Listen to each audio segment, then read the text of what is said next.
yang selalu saya dengar. Doktor, saya sangat busy dengan kerja, dengan anak, dengan rumah.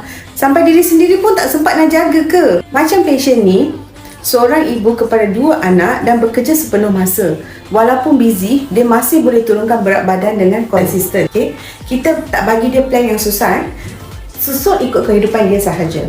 Contohnya lah, lepas hantar anak pergi sekolah, dia jalan 20 hingga 30 minit. Mungkin malam selepas anak tidur, jalan 20 hingga 30 minit. Simple dan konsisten, dia buat setiap hari ya.